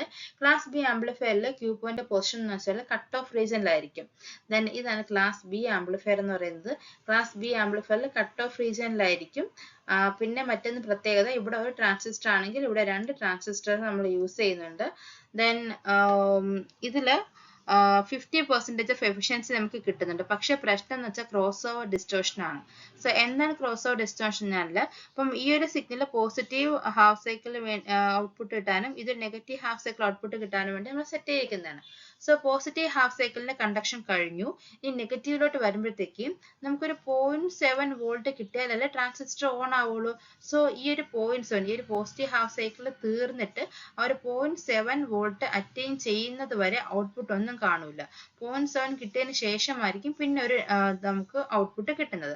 അതുപോലെ തന്നെ നെഗറ്റീവ് ഹാഫ് സൈക്കിൾ കംപ്ലീറ്റ് കഴിഞ്ഞ് അടുത്ത പോസിറ്റീവ് ഹാഫ് സൈക്കിളിന് ഈ ട്രാൻസിസ്റ്റർ ഓൺ ആവണമെങ്കിൽ അവിടെയും ബേസിൽ ഒരു 0.7 വോൾട്ട് വരണം. സോ അതുവരെ ഒരു കണ്ടക്ഷൻ കാണില്ല. 0.7 വോൾട്ട് വരെ അവിടെ ഒന്നും കാണത്തില്ല. അതിനുശേഷമായിരിക്കും അത് കണ്ടക്ട് ചെയ്യാൻ തുടങ്ങുക. സോ ഇവിടെ ഇങ്ങനെ ഒരു ഗ്യാപ്പ് ഇടയ്ക്ക് വരെ ഇതിനെ ക്രോസ് ഓവർ ഡിസ്റ്റോർഷൻ എന്ന് പറയുന്നത്. ദെൻ ഇതിന്റെ എന്ന് പറയുമ്പോൾ 180 ഡിഗ്രി ഓഫ് ഇൻപുട്ട് ആയിരിക്കും നമുക്ക് ഔട്ട്പുട്ടിൽ കിട്ടുന്നത്. 180 ഡിഗ്രി ഓഫ് ഇൻപുട്ട് ആയിരിക്കും നമുക്ക് ഔട്ട്പുട്ട് കിട്ടുന്നത്. ഒരാളുടെ കേസാണ് പറഞ്ഞത്. ഇതിപ്പോൾ 2 പേരും കൂടി ചേർന്നെടുക്കുമ്പോൾ നമുക്ക് ഫൈനലി ഔട്ട്പുട്ട് ഫുൾ ആയിട്ട് കിട്ടും. ദെൻ ഇനി പറയുമ്പോഴത്തേക്ക് നെക്സ്റ്റ് ക്ലാസ് എ ബിയിലോട്ട് പോകുമ്പോഴത്തേക്ക് ക്ലാസ് എയും ക്ലാസ് ബിയുടെയും ഡിസഡ്വാൻറ്റേജ് ഓവർകം ചെയ്തുകൊണ്ടാണ് ക്ലാസ് എ ബി വരുന്നത്. ക്ലാസ് എ ബിയിൽ ജസ്റ്റ് ഇതാണ് ക്ലാസ് എ ബി എന്ന് പറയുന്നത്. ഇവിടെ just above the cut off റീജിയനിലായിരിക്കും നമ്മൾ ക്യൂ പോയിന്റ് സെറ്റ് ചെയ്തിട്ടുണ്ട്, just above the cut off പോയിന്റിൽ. ദെൻ ഇവിടെ 50 to 60% എഫിഷ്യൻസി ആണ് നമ്മൾ ക്രോസ് ഓവർ ഡിസ്റ്റോർഷൻ എലിമിനേറ്റ് ചെയ്തു.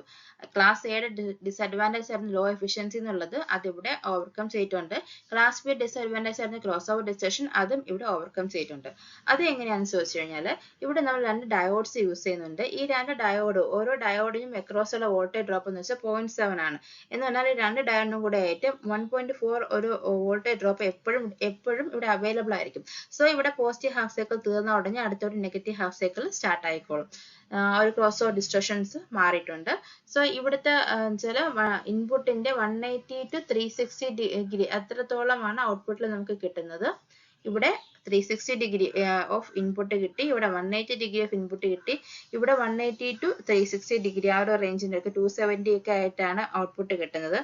നെക്സ്റ്റ് ക്ലാസ് സി എന്ന് പറയുമ്പോൾ ബിലോ കട്ട് ഓഫ് ആയിരിക്കും നമുക്ക് ഇവിടെ ഓപ്പറേറ്റിംഗ് പോയിന്റ് സെറ്റ് ചെയ്യുന്നത്. ഇവിടെ നമുക്ക് 99% എഫിഷ്യൻസി, ഭയങ്കര എഫിഷ്യന്റ് ആണ്. പക്ഷേ പ്രശ്നം സിവിയർ ഡിസ്റ്റോർഷൻ ആണ് പ്രശ്നം, കട്ട് ഓഫ് ലെവലിന് താഴെ എടുക്കുന്നതുകൊണ്ട്. ദെൻ ഇവിടെ ലെസ് ദാൻ 180 ഡിഗ്രി, ഒരു 180 ഡിഗ്രി ആയിരിക്കും നമുക്ക് ഔട്ട്പുട്ട് കിട്ടുന്നത്. ഇൻപുട്ടിന്റെ 90 to 180 ഡിഗ്രി റേഞ്ചിലായിരിക്കും നമുക്ക് ഔട്ട്പുട്ട് കിട്ടുന്നത്. സോ ഇത്രയാണ് നമ്മുടെ മോഡ് ഓഫ് ഓപ്പറേഷൻ. അത് ക്ലാസ് എയിൽ സെന്ററിൽ ഓപ്പറേറ്റിംഗ് പോയിന്റ് വെച്ചു, ക്ലാസ് ബിയിൽ കട്ട് ഓഫ് റീജിയനിൽ വെച്ചു, ക്ലാസ് എ ബിയിൽ cut off region just above വെച്ചു, ക്ലാസ് സിയിൽ കട്ട് ഓഫ് റീജിയന്റെ ബിലോ ആയിട്ട് വെച്ചു. സോ ഈ രീതിയിൽ ക്യൂ പോയിന്റ് സെറ്റ് ചെയ്യുന്ന ബേസ് ചെയ്ത് classification class A, class B, class A B, class C എന്ന് പറഞ്ഞിട്ട് നമ്മൾ ചെയ്തിട്ടുണ്ട്. Next classification based methods of coupling. Coupling എന്ന് വെച്ചാൽ എന്താണ്? നമ്മൾ 2 സ്റ്റേജസിനെ യോജിപ്പിക്കുന്നതാണ് നമ്മൾ കപ്പിൾ ചെയ്യുക എന്ന് പറയും. എന്തിനാണ് കപ്ലിംഗ് ചെയ്യുന്നത്? സംടൈംസ് നമുക്കിപ്പോൾ ഒരു ആംപ്ലിഫയർ മതിയായിരിക്കും അതിൻ്റെ നമ്മൾ ഉദ്ദേശിക്കുന്ന രീതിയിൽ നമുക്കൊരു ഔട്ട്പുട്ട് കിട്ടാം. ഫോർ എക്സാമ്പിൾ നമുക്ക് വേണ്ടത് ഇപ്പോൾ ഒരു 6 വോൾട്ട് ആണെന്നുണ്ടെങ്കിൽ ഒരു 6 വോൾട്ട് ആംപ്ലിഫിക്കേഷൻ നൽകാൻ ഒറ്റ സ്റ്റേജിന് മതിയാവുമെങ്കിൽ ഈ ഒരു ആംപ്ലിഫയർ മാത്രം മതി. പക്ഷെ ഒരു ആംപ്ലിഫയറിന് ഇപ്പോൾ 3 വോൾട്ട് മാത്രമേ നമുക്ക് പ്രൊവൈഡ് ചെയ്യാൻ പറ്റുന്നുള്ളൂ എങ്കിൽ അതുപോലത്തെ എത്ര ആംപ്ലിഫയർ യൂസ് ചെയ്യേണ്ടി വരും? 2 ആംപ്ലിഫയർ യൂസ് ചെയ്താലേ നമ്മൾ ഉദ്ദേശിക്കുന്ന 6 വോൾട്ട് എന്ന് പറയുന്ന ഒരു ആംപ്ലിഫിക്കേഷൻ അത്രയും ലെവലിൽ നമുക്ക് കിട്ടുള്ളൂ. സപ്പോസ് ഇപ്പോൾ ഒരു ആംപ്ലിഫയർ പ്രൊവൈഡ് ചെയ്യുന്ന 2 വോൾട്ടിന്റെ ആംപ്ലിഫിക്കേഷൻ ആണെങ്കിൽ അതുപോലത്തെ 3 എണ്ണം നമുക്ക് യൂസ് ചെയ്യേണ്ടി വരും. സോ ഇത്തരത്തിൽ വരുമ്പോഴത്തേക്കും നമുക്ക് ഓരോ സ്റ്റേജും തമ്മിൽ കണക്ട് ചെയ്യണമല്ലോ, അതിനെയാണ് നമ്മൾ കപ്ലിംഗ് എന്ന് പറയുന്നത്. പല രീതിയിൽ നമുക്ക് കപ്പിൾ ചെയ്യാം. ഒന്ന് ഡയറക്റ്റ് കപ്ലിംഗ്. ഡയറക്റ്റ് കപ്ലിംഗ് എന്ന് പറയുമ്പോഴത്തേക്ക് ഒരാളുടെ ഔട്ട്പുട്ട് മറ്റേ ആളുടെ അടുത്ത സ്റ്റേജിന്റെ ബേസിലോട്ട് ഡയറക്റ്റ് ആയിട്ട് നമുക്ക് പ്രൊവൈഡ് ചെയ്യാൻ ഇടയ്ക്കൊന്നുമില്ല, ഡയറക്റ്റ് ആയിട്ട് കൊടുക്കുന്നത് നമുക്ക് ഡയറക്റ്റ് കപ്ലിംഗ് എന്ന് പറയും. ഇനി RC കപ്ലിംഗ് എന്ന് പറഞ്ഞാൽ ഇതിനിടയ്ക്ക്, അതായത് ആദ്യത്തെ സ്റ്റേജിന്റെ ഔട്ട്പുട്ടിനും രണ്ടാമത്തെ സ്റ്റേജിന്റെ ഇൻപുട്ടിനും ഇടയ്ക്ക് റെസിസ്റ്റർ കപ്പാസിറ്ററും കൂടെ കയറി വരും. അപ്പൊ അതിനെയാണ് നമ്മൾ RC കപ്ലിംഗ് എന്ന് പറയുന്നത്. ഇനി ഇംപെഡൻസ് കപ്ലിംഗ് എന്ന് പറയുമ്പോൾ ഇവിടെ റെസിസ്റ്റർ കപ്പാസിറ്റർ എന്ന് പറഞ്ഞിട്ടുണ്ടെങ്കിൽ ആ റെസിസ്റ്ററിന്റെ സ്ഥാനത്ത് ഒരു ഇൻഡക്ടർ ആയിരിക്കും കയറി വരിക.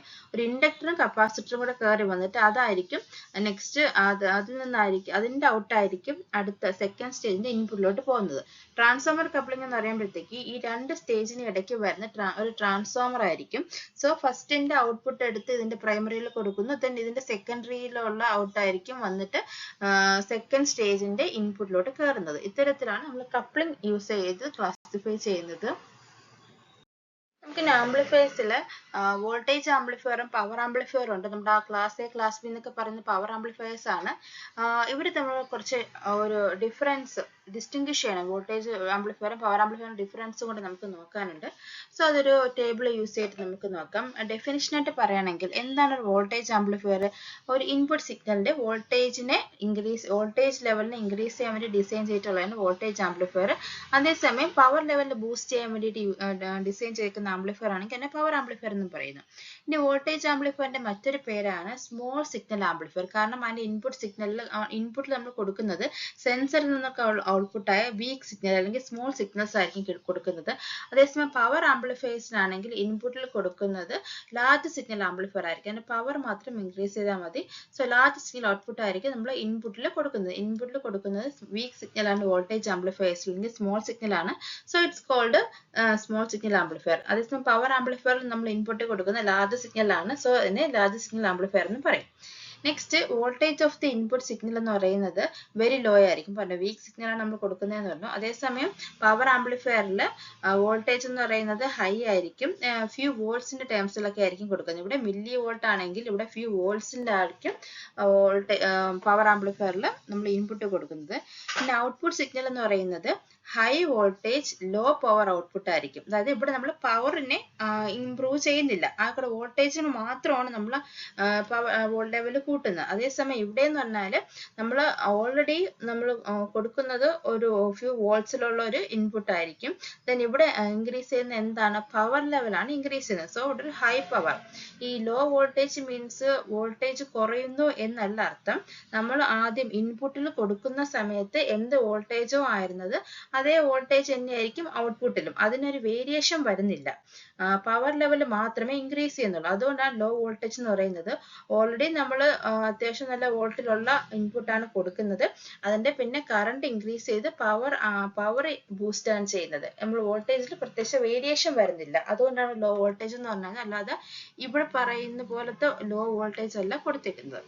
ദെൻ സൈസ് ഓഫ് ട്രാൻസിസ്റ്റർ എന്ന് പറയുന്നത് വോൾട്ടേജ് ആംപ്ലിഫയർ യൂസ് ചെയ്യുന്ന ട്രാൻസിസ്റ്റർ ഒക്കെ സ്മോളർ ഇൻ സൈസ് ആയിരിക്കും. അതേസമയം പവർ ആംപ്ലിഫയറിൽ ലാർജർ ഫിസിക്കൽ സൈസിലുള്ള ട്രാൻസിസ്റ്റർ ആയിരിക്കും യൂസ് ചെയ്യുന്നത്. ബീറ്റ വാല്യൂന്റെ കേസ് വരുമ്പോഴത്തേക്ക് beta value around greater than 100 ആയിരിക്കും. അതേസമയം ഇവിടുത്തെ ബീറ്റ വാല്യൂ എന്ന് വെച്ച് കഴിഞ്ഞാൽ ലോ ആയിരിക്കും, 5 to 20 ലെവലിലുള്ള ബീറ്റ ആയിരിക്കും യൂസ് ചെയ്യുന്നത്. ടൈപ്പ് ഓഫ് കപ്ലിംഗ്, വോൾട്ടേജ് ആംപ്ലിഫയറിൽ RC കപ്ലിംഗ് ആണ് നമ്മൾ യൂഷ്വലി യൂസ് ചെയ്യുന്നത്. പവർ ആംപ്ലിഫയറിൽ ട്രാൻസ്ഫോമർ കപ്ലിംഗ് ആണ് യൂസ് ചെയ്യുന്നത്. ഒന്ന് നോട്ട് ചെയ്തേക്കണേ. വോൾട്ടേജ് ആംപ്ലിഫയറിൽ RC കപ്ലിംഗും പവർ ആംപ്ലിഫയറിൽ ട്രാൻസ്ഫോമർ കപ്ലിംഗും ആണ് നമ്മൾ യൂസ് ചെയ്യുന്നത്. ഇനി കളക്ടർ കറണ്ടിലോട്ട് വരുമ്പോഴത്തേക്ക് വോൾട്ടേജ് ആംപ്ലിഫയറിന്റെ കളക്ടർ കറണ്ട് എന്ന് വെച്ചാൽ ലോ ആയിരിക്കും. അതേസമയം പവർ ആംപ്ലിഫയറിന് കുറച്ച് ഗ്രേറ്റർ ആയിരിക്കും. കാരണം പവർ എന്ന് വെച്ചാൽ എന്താണ്, വോൾട്ടേജ് ഇൻറ്റു കറണ്ട് ആണ് പവർ എന്ന് പറയുന്നത്. നമ്മൾ ഓൾറെഡി ഒരു ഫ്യൂ വോൾട്ടിലുള്ള ഇൻപുട്ടാണ് കൊടുക്കുന്നത്, അതിനുശേഷം ഇവിടെ കറണ്ട് ഇൻക്രീസ് ആയിട്ടാണ് ഇതിന്റെ പവറിനെ ബൂസ്റ്റപ്പ് ചെയ്യുന്നത്. സോ ഇവിടുത്തെ കറണ്ട് എന്ന് വെച്ചാൽ കൂടുതലായിരിക്കും, 100 മില്ലി ആംപിയർ ആയിരിക്കും.